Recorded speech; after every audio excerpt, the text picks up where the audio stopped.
کہ جس نے اس ذات کو اس زمین پر اس کی ربوبیت کا اقرار نہیں کیا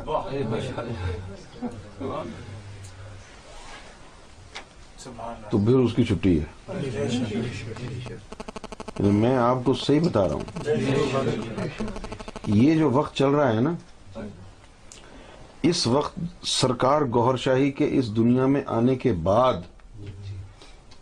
یہ آج میں بالکل ننگا ہو کے کسی مصلحت کو برابر میں رکھے بغیر انتہائی ننگا ہو کے کہہ رہا ہوں. آگے آپ کی مرضی ہے، اس میں جتنا چاہے آپ جو ہے ملاوٹ کر لیں، مصلحت بنا لیں، لیکن میں بالکل ننگا ہو کے ہر مصلحت سے یہ بات کہہ رہا ہوں. میرے مرنے کے بعد تم کو یاد آئے گی یہ بات. سرکار گوھر شاہی کہ اس دنیا میں آنے کے بعد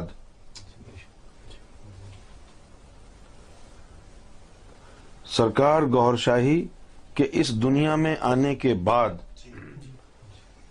اللہ کی الوہیت اور ربوبیت کا پرچار شرک ہے.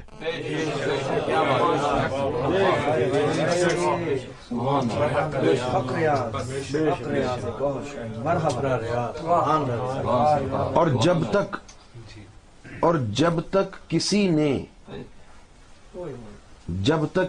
نے سرکار گوھر شاہی کے رب الارباب ہونے کا ذکر نہیں کیا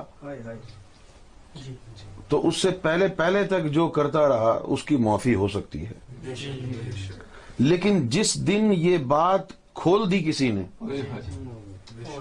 لا الہ الا ریاض والی، اس کے بعد کوئی اللہ کی الوہیت کا ذکر نہیں کر سکتا. جو کر رہا ہے وہ اپنے لیے گڑھا کھود رہا ہے.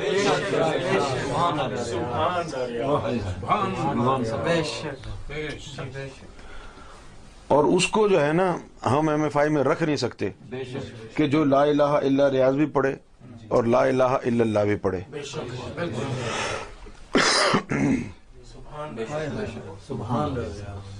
ایک عورت کے دو شوہر نہیں ہو سکتے، تو ایک انسان کے دو رب نہیں ہو سکتے.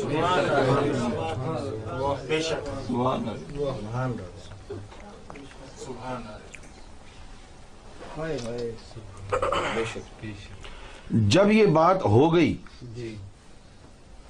کہ گوھر شاہی رب الارباب ہیں، اس کے بعد اب نہ اللہ کو زیب دیتا ہے، نہ کسی نبی یا امام الانبیاء کو زیب دیتا ہے کہ وہ اللہ کی ربوبیت یا الوہیت کی بات کرے.